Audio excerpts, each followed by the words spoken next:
예. 자, 오늘 우리가 47번째 배 이게 다니엘서 7장부터 12장까지입니다. 몇 장까지입니까? 예. 한 6장에 걸쳐서 이 말씀을 오늘 다 말씀을 드릴 겁니다. 오늘 제목은 예언을 믿는 힘입니다. 예언을 믿는 힘. 제가 오늘 방법은 성경을 차례대로 읽지는 않습니다. 그러면서 성경 내용을 같이 설명해 가면서 은혜를 받고자 합니다. 먼저 우리가 다니엘서 7장 말씀이 1절부터 14절까지는 큰 타이틀 측면에서는 내 짐승의 환상, 그 다음에 하나님 보좌의 환상, 이 두 가지 내용이 기록되어져 있습니다. 내용적으로는 참 어렵습니다. 예. 우리 인터넷 PPT 하시는 분은 내용에 따라서 성경을 따라올 테니까 성경을 보시면서 같이 들으시면 좋겠습니다. 우리가 항상 집 가다가 내일 날씨가 올 것 같다라는 예상을 하죠. 이거는 우리가 예상을 한다라고 하죠. 그죠? 근데 이거는 이제 내일 비가 올 수도 있고 안 올 수도 있는데 안 와도 뭐 크게 큰 문제는 없습니다. 하지만은 기상청에서 내일 비가 올 것 같다라고 얘기를 합니다. 이거는 예상이라기보다는 예고에 가깝죠. 그래서 전문가들이 쓰는 단어입니다. 왜냐하면 백데이터를 가지고 그렇게 예고를 하는 것이죠. 그래서 비 올 것 같다라고 그러면은 지금 아침에 출근할 때 비가 안 와도 우산을 들고 갑니다. 예상은 틀려도 좀 괜찮은데 예고는 자주 틀리면은 문제가 됩니다. 이에 비해서 아주 강한 우리나라에 쓰는 단어가 있습니다. 예언이라는 단어입니다. 예언이라는 단어를 자주 쓰면 위험합니다. 아니, 한 번이라도 쓰면 위험합니다. 왜 그러냐면은 틀리면 거짓이 되기 때문에 그렇습니다. 두 가지 중에 하나가 틀려도 거짓이 되고요. 10가지를 예언을 했는데 그 중에 한두 개가 틀려도 거짓이 되는 것입니다. 여러분들 아시는 대로 성경은 구약 성경 39권 중에서 예언서가 무려 17권이나 됩니다. 성경은 진리냐 거짓이냐라는 것을 판단해야 하는 아주 예민한 위치에 있는 책이기 때문에 예언을 하더라도 이렇게 많이 17권의 예언서에서 예언을 기록해놨다라고 한 것은 매우 위험한 자충수가 될 수가 있습니다. 근데 구약의 많은 예언 중에서 가장 대표적인 예언은 무엇일까 한번 생각해 보세요. 잠시라도. 구약 성경의 예언 중에서 가장 중심되는 키워드의 메시지는 예언은 무엇이냐라는 겁니다. 그 부분은 예수 그리스도가 인류를 구원하시기 위해서 이 땅에 오시는 메시아적인 예언이 구약 성경 예언서에 많이 기록되어 있다라는 것입니다. 그 예수님이 이 땅에 오신다는 예언입니다. 오셔서 어떻게 하시겠다는 예언도 많이 들어 있습니다. 근데 우리가 그 대과거에 말씀하셨던 그 예언이 과거에 이미 이루어진 것이 많이 있습니다. 그렇죠? 예수님 이 땅에 오셨죠. 오셔서 우리 죄를 대신해서 십자가에 죽으시고 사흘 만에 부활하셔서 하늘나라로 승천하셨죠. 예언해 주신 대로입니다.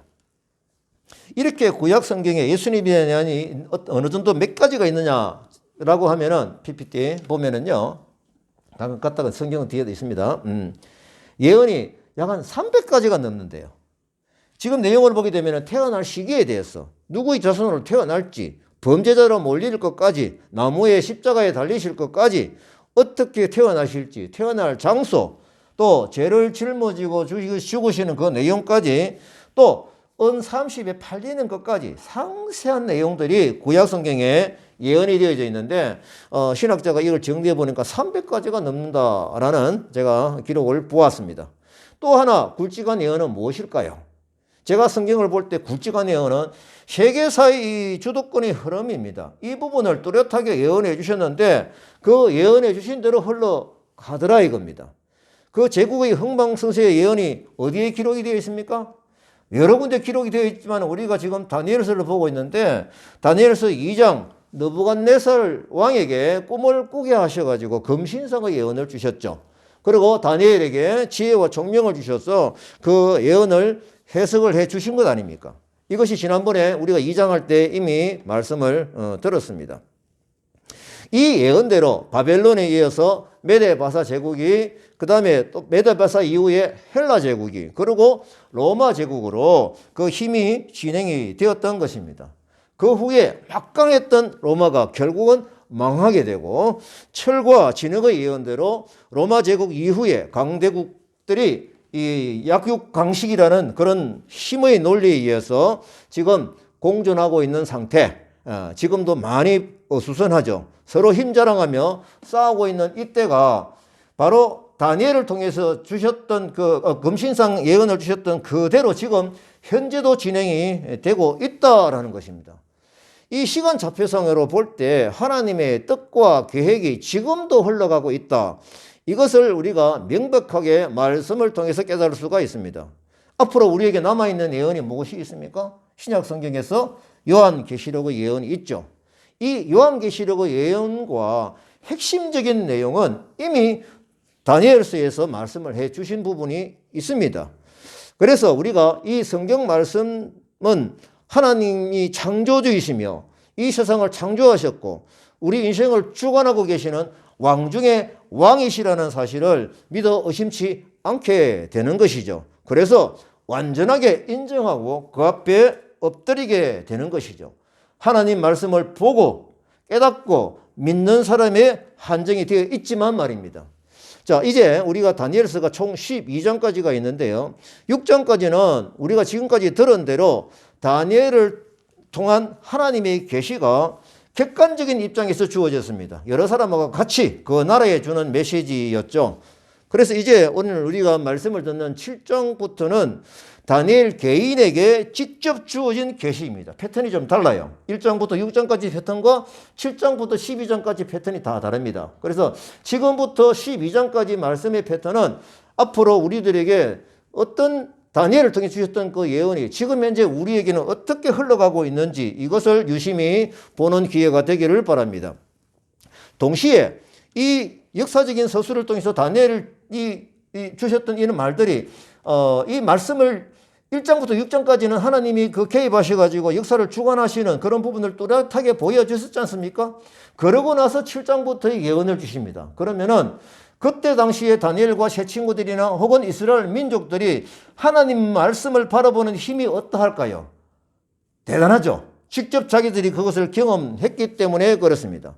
또한 지금 포로로 잡혀 있지만은 하나님께서 너희들을 보호하고 계신다라고 하는 그런 어떤 그 지켜주시는 약속의 흐름이 흘러가고 있다라는 그런 위로도 이 메시지를 통해서 주는 것입니다. 그래서 이 다니엘에서 지금 후반부 7장 우리가 읽었는데 그 후반부에 보게 되면은 앞으로 도래하게 될 하나님의 나라에 대해서도 가르쳐 주고 있습니다. 그래서 7장부터 12장까지는 다니엘이 본 그 환상을 시간 순서대로 정리해 놓은 묵시입니다. 묵시는 예언이죠. 또 묵시는 감추어진 것을 드러내는 것입니다. 하나님의 계획과 신비가 이미 있는데, 계획이 되어 있는데 이것을 다니엘을 통해서 예언을 통해서 드러내는 것입니다. 어디까지인지 다니엘서를 보게 되면은 인류 역사의 종말까지 드러내는데 초점이 맞춰져 있다라는 것입니다. 자, 이제 보니까 다니엘서 제가 7장부터 보니까요. 상징적인 용어도 많고 또 초현실적인 이미지가 많아가지고 참 읽기가 힘들었습니다. 때로는 매우 이해하기가 힘들었습니다. 그래서 제가 이 말씀을 묵상을 하면서 제가 주석을 좀 보면서 집중하면서 그리고 우리가 꼭 알면 좋겠다라는 내용을 제가 정리를 했습니다. 그걸 오늘 말씀을 드리도록 하겠습니다. 분명한 것은 이미 예언하신 대로 이루어진 그 과거의 여러 가지 흔적들을 보면서 말씀을 믿는 힘이 생기는 거고 이 신뢰를 바탕으로 앞으로 있게 될 하나님이 주셨던 그 예언을 바라보는 믿음의 힘을 키워나가자라고 하는 것이 제가 오늘 말씀을 드리는 목적입니다. 오늘 어떻게 들어보면은 강의처럼 들릴지 모르지만은 이 내용에 깊은 내용이 들어 있습니다. 다니엘의 이름의 뜻이 뭔지 아십니까? 하나님은 나의 심판자라는 뜻입니다. 이름 그대로 다니엘이 지금 쓰임 받고 있고 다니엘을 통해서 메시지를 주고 있다라는 것입니다. 그 이름을 반영하듯이 지금 7장부터는 바로 그러한 내용인 것입니다. 7장은 먼저 내 짐승의 환상입니다. 그때 당시의 때의 예언이죠. 그리스도의 재림으로 인해 가지고 성취될 즉 그리스도의 최후 심판에 대한까지 목적이 주어져 있습니다.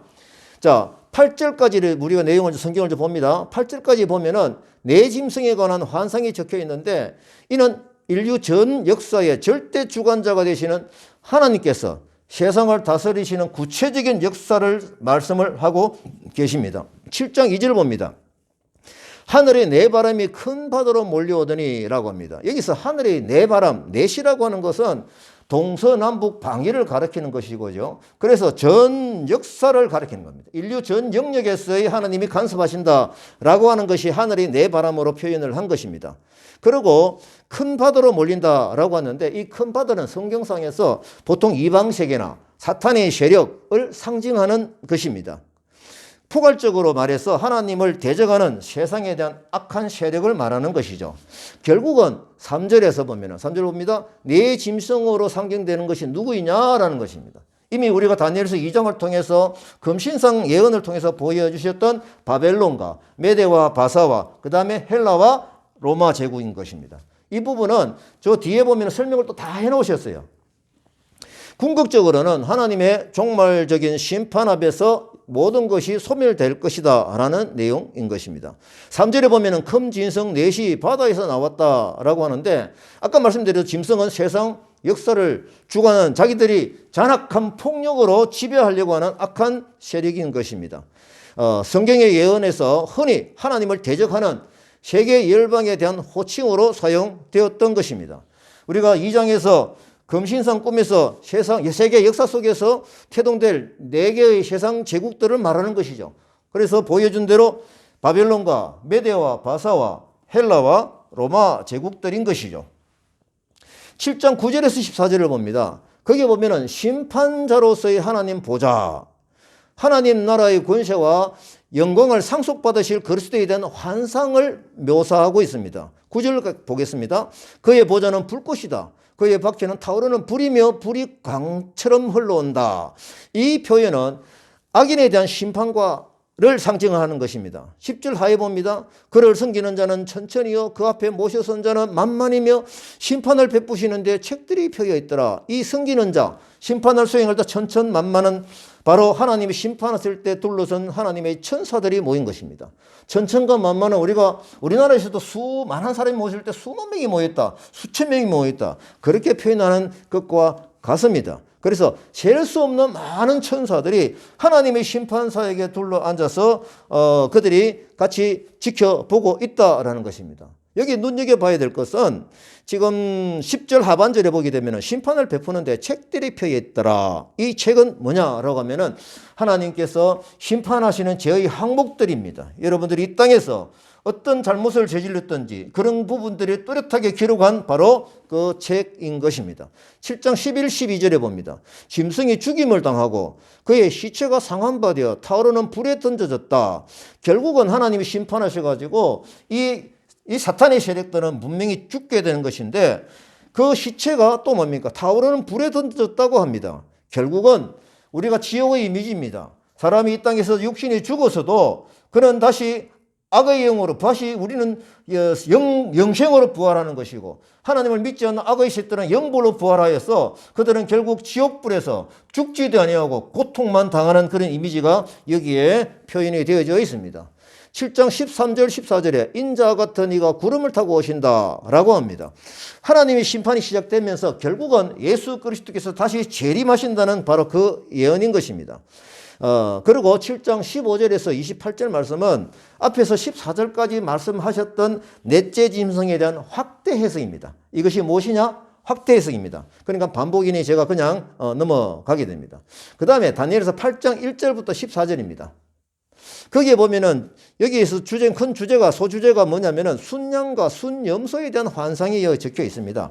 무엇이 순양이지? 무엇이 순염소이지? 그때 당시에 세계적으로 일어났던 것하고 연결을 시켜 보는 것입니다. 15절에서 27절까지 말씀은 이제 1에서 14절까지 말씀을 다시 가브리엘 천사가 확대 해석을 한 것이기 때문에 1절부터 14절까지만 봐도 되는 것입니다. 그래서 7장까지는 열방들에 대한 예언인데 지금 8장부터 12장까지는 이스라엘에 관한 예언이 기록이 되어져 있습니다. 8장 2절을 봅니다.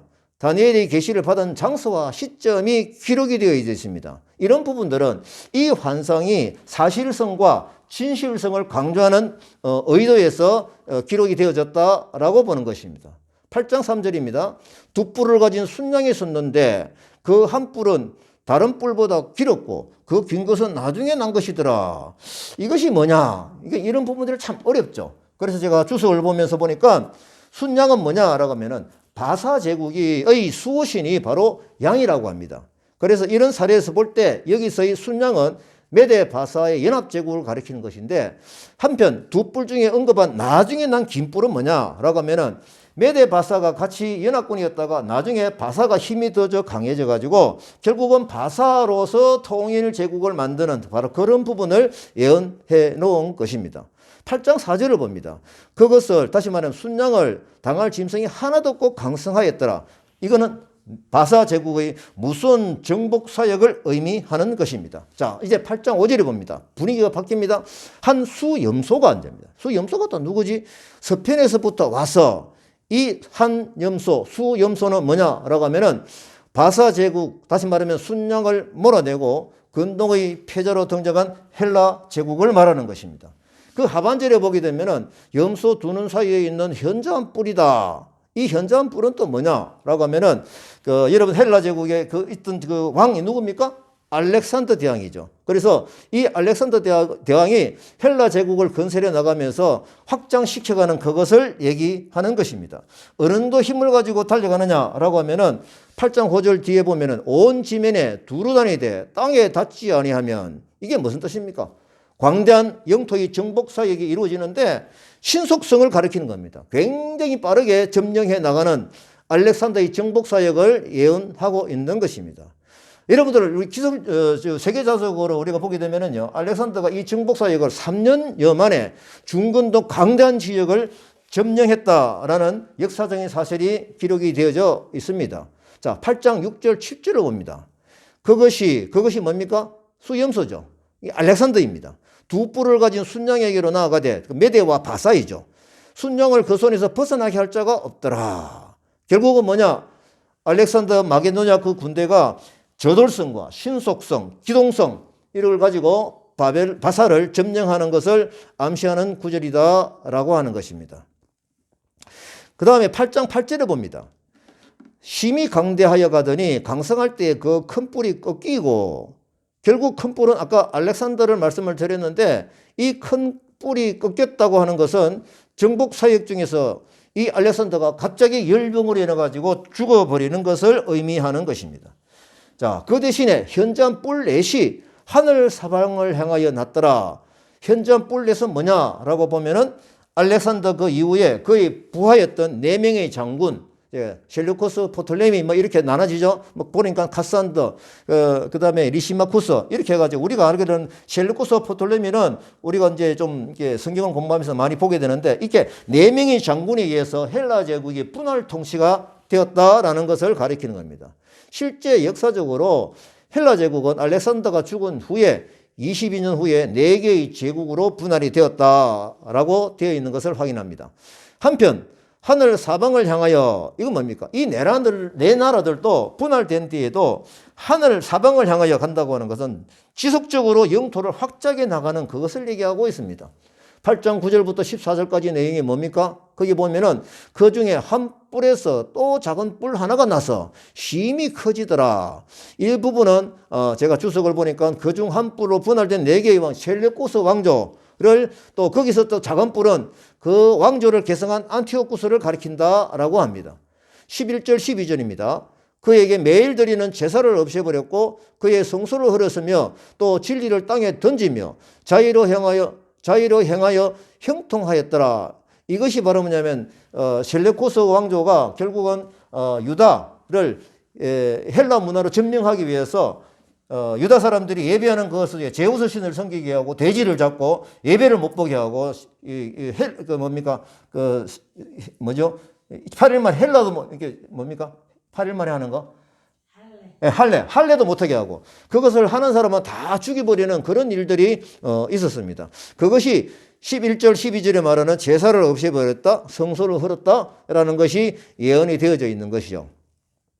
자, 이제 여러분들 8장 26절 한번 보십시다. 거기 보면은 이 예언된 말씀이 반드시 이루어진다라고 기록되어 있습니다.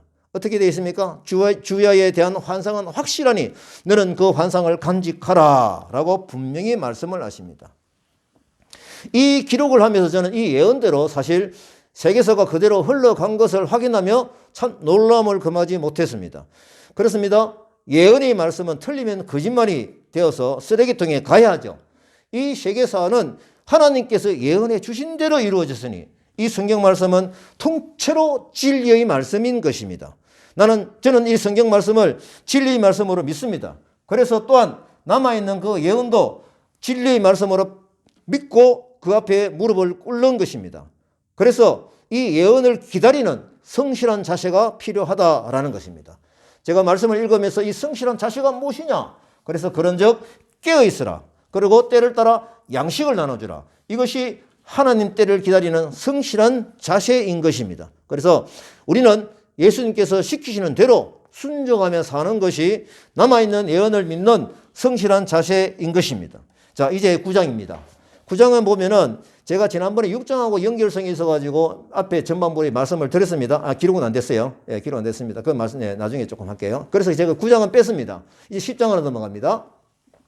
10장 1절부터 9절까지 말씀은 다니엘에게 이제 환상을 계속 주는 내용 중에서 큰 전쟁 환상이다. 큰 전쟁 환상. 이게 뭐냐? 지금 이제 10장부터 예언의 패턴이 좀 달라집니다. 큰 전쟁의 항상 제가 주석을 보니까요.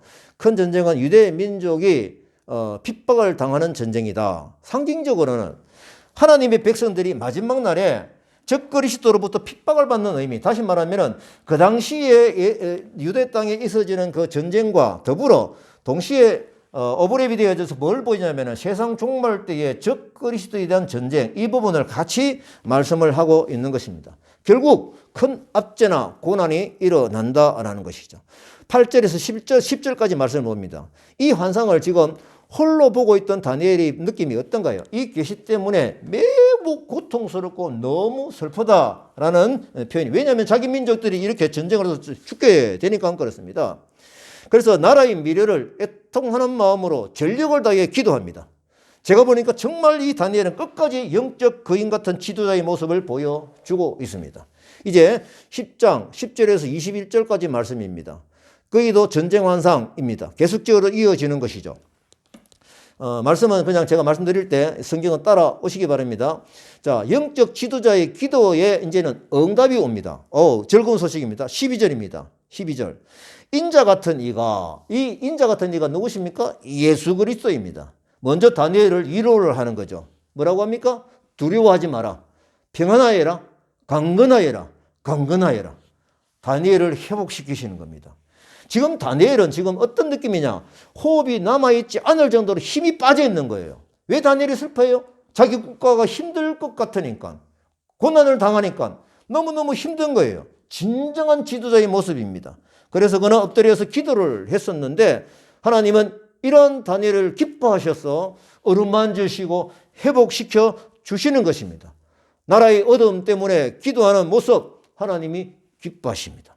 그러고 나서 전개될 큰 전쟁을 상세히 알게 하시는데 14절에 보면은요. 마지막 날에 내 백성이 당할 일을 내게 깨닫게 하려 하노라. 이것이 바로 뭐냐면 앞으로 세상 종말 때 일어나는 그 예언까지도 연결이 되는 것입니다. 그래서 이 부분을 말씀하실 때 지금 이 내용은 어디하고 또 연결되느냐면요. 지난 제가 9장을 할 때 이 부분은 말씀을 크게 안 드렸습니다. 뭐냐면 9장 24절 27절에서 뭐가 나오느냐라고 하면은 요거 연결되는 내용이 나옵니다. 70일에 대한 예언일 말씀을 하셨거든요. 그 성경을 내가 표현을 해놨거든요. 자, 제가 빨간 글씨로 네, 그 뒤에 있습니다. 제가 요겁니다. 이 부분은 지금 10장이 진행이 되면서 9장에 말씀하셨던 부분하고 연결되는 게 있어서 지금 9장의 후반부를 제가 여기에서 말씀을 드립니다. 이 진행 상황과 똑같습니다. 25절에서 27절까지 이런 이래를 기한으로 정했다. 빨간 것만 읽어봅니다. 7일회가 지나고 또 62일회가 지나고 62일의 이후에, 그 당시 말하면 69일이죠. 전체적으로. 이후에 기름 부음 받은 자가 끊어져 없어질 것이다. 한 왕이 온다.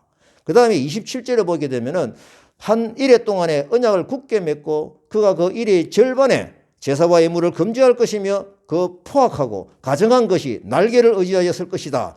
종말을 정한 종말까지 진노가 황폐하게 하는 자에게 쏟아지리라 하였느니라 하니라. 지금 다니엘 예언에는 세상 종말에 대한 예언이 여기서 뚜렷하게 기록이 되어져 있습니다. 그게 지금 이 말씀이죠. 여기서 한 일에는 보통 7일 일하기도 하고 한 일에는 1년이기도 하고 한 일에는 1년이기도 합니다. 그래서 연수로 봐가지고 죄송합니다. 한 일에는 7일이기도 하고 7년이기도 합니다. 그래서 70일이면은 이거는 한 일에 이게 7년입니다. 그래서 70일이니까 77이 49 해가지고 490년인 것이죠. 지금 이 부분은 제가 강의를 들은 적이 있습니다. 이 강의와 들었던 강의와 오늘 주석의 내용과 일치했습니다. 살펴봅니다. 25절에 봅니다. 예수 그리스도가 실제로 왕으로 등극하는 십자가의 죽으심까지가 먼저 7일회가 지나죠. 먼저요. 그 7일회가 뭔가라고 주석을 보니까 바사의 통치기간이라고 합니다.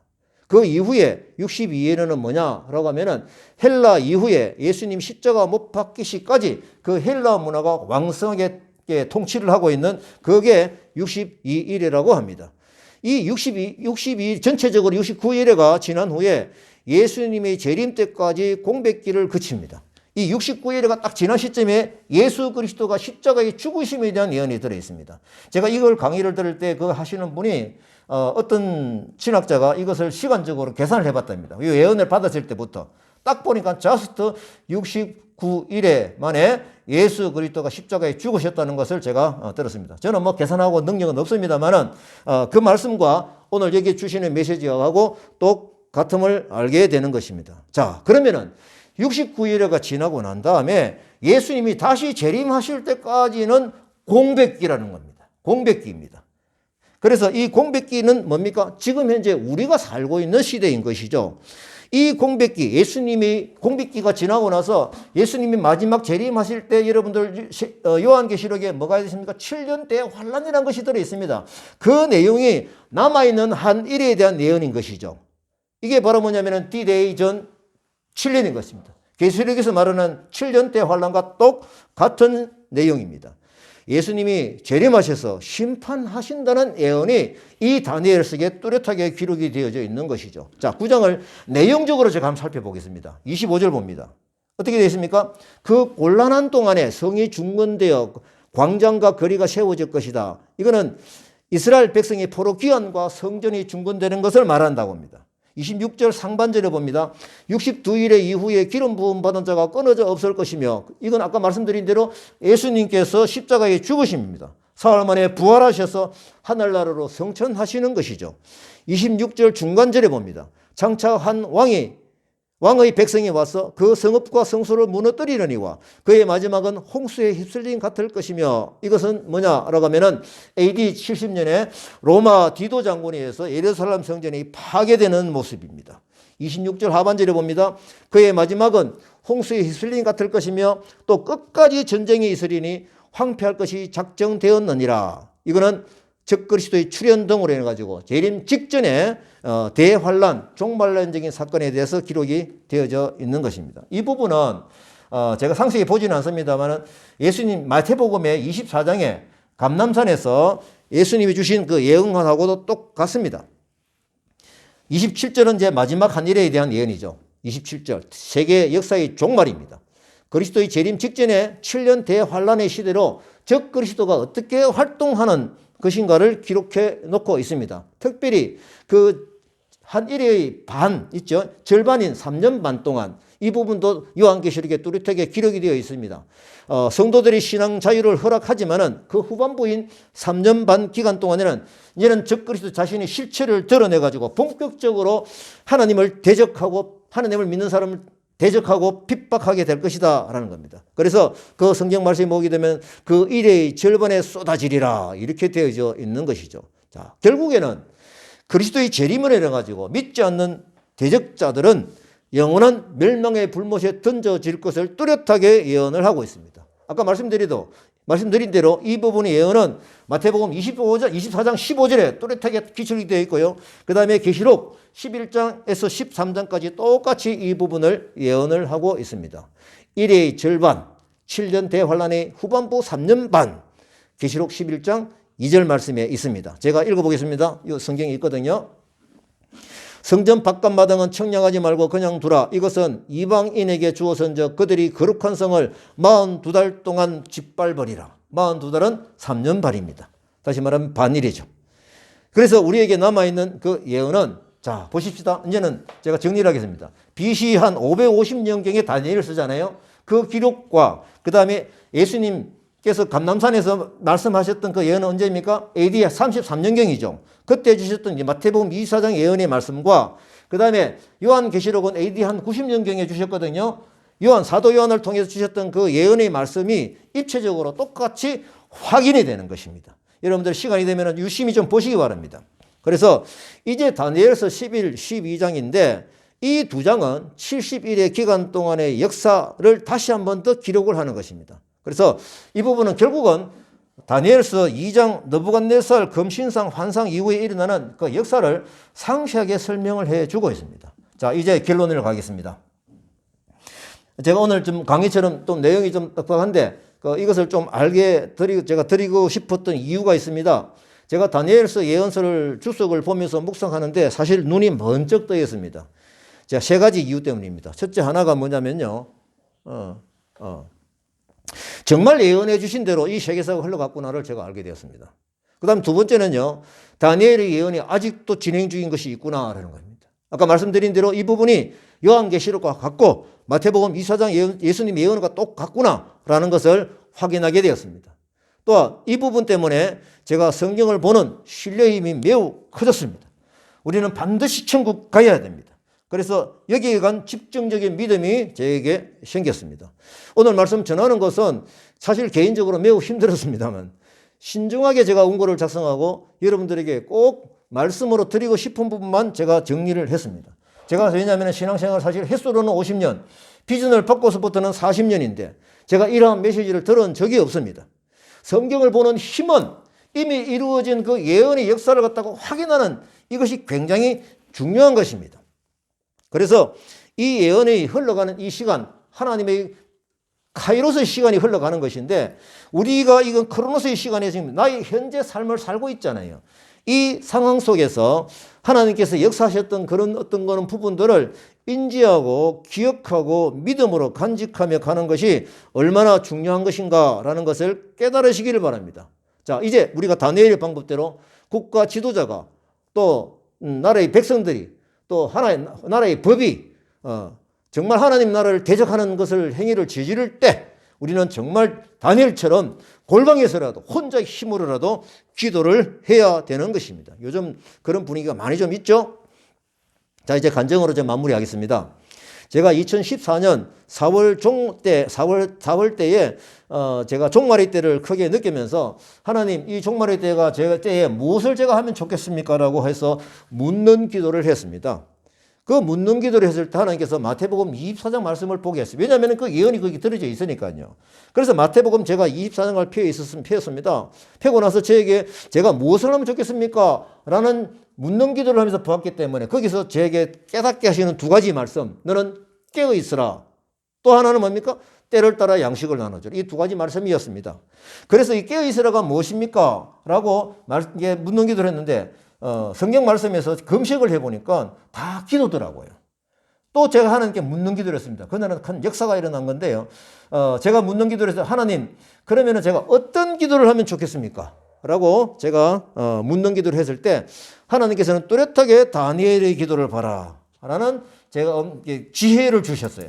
그래서 다니엘을 열심히 찾았는데 그게 지난주에 제가 말씀드렸던 다니엘서 9장 3절부터 19절까지 이 기도였습니다. 그러니까 약 60년 전에 다니엘이 볼 때 국가와 왕과 고관들과 백성들이 잘못한 것이에요. 그것 때문에 우리나라가 망했구나. 그래서 다니엘은 그때 당시에 왜 망했지? 하나님께서 이렇게 하면 안 돼. 에레미야를 통해 주셨던 말씀대로 살아가지 않아서 망했구나. 라는 것을 알게 되었고 그 옛날 과거 일이지만 하나님께 철저하게 무릎 꿇고 기도했던, 회개 기도를 했던 것을 제 지난주에 말씀을 드렸습니다. 하나님이 매우 기뻐하셨죠. 그래서 이런 부분을 볼 때 제가 국가를 위해서 매일 기도하고 있는 모습이, 집중적인 힘이 하나님이 주셨던 이 마음이기 때문에, 하나님이 기뻐하시기 때문에 지금도 계속 기도하고 있습니다. 제가 약 한 2년 전에 요한계시록 특강을 제가 듣게 되었습니다. 그때 강사 목사님이 요한계시록 말씀을 하시면서 이 요한계시록은 신약 성경 한 군데, 구약 성경 한 군데 꼭 같이 동시에 봐야 됩니다 라고 하시면서, 신약은 마태복음 24장, 구약은 다니엘서 9장.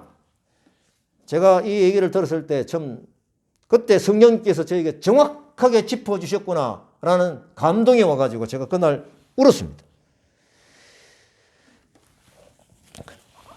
우리가 하나님이 어떤 부분을 기뻐하시며, 또 우리가 오늘 다니엘서 7장부터 12절 말씀까지 쭉 흘러가는 과정 중에서 제가 요점적으로 드린 것은, 이 세계사가 하나님께서 예언해 주신 대로 흘러갔구나, 그러면 앞으로 남아있는 내용도 그렇게 흘러가는구나 라고 해서 우리가 말씀 보는 힘에, 예언을 믿는 힘에 집중하시면 좋겠다라는 것입니다. 그렇게 되면은요, 하나님이 이 땅을 창조하신 것도 아멘이고, 이 땅을 현재 다스리고 계시는 것도 아멘이고, 그래서 앞으로 남아있는 우리 믿는 자들을 괴롭게 하고 힘들게 하는 그런 모든 악의 세력들도 왜 그러는지 그 부분을 알게 되는 것입니다. 그래서 우리가 무엇을 해야 됩니까? 깨어 기도할 수밖에 없죠. 그리고 하나님 복음을 전해야 되는 것입니다. 아까 우리 유권사 기도 중에 나왔습니다만은, 우리가 참 다문화 카페교에 집중적으로 복음을 전하려고 참 노력을 많이 하고 있습니다. 이 코로나 이 틈새를 막 노리는 거죠. 그래서 정말 오랫동안 공들였던 캄보디아 친구들 어제 정말 왔어요. 저녁에, 토요일 저녁에 와가지고 같이 밥을 먹고 제가 그 친구들에게 예고한 대로 성경 말씀을 공부를 했습니다. 그런데 말을 안 통하거든요. 어떻게 했을까요? 참 하나님께 지혜를 주셨습니다. 캄보디아 성경 교재가 있습니다.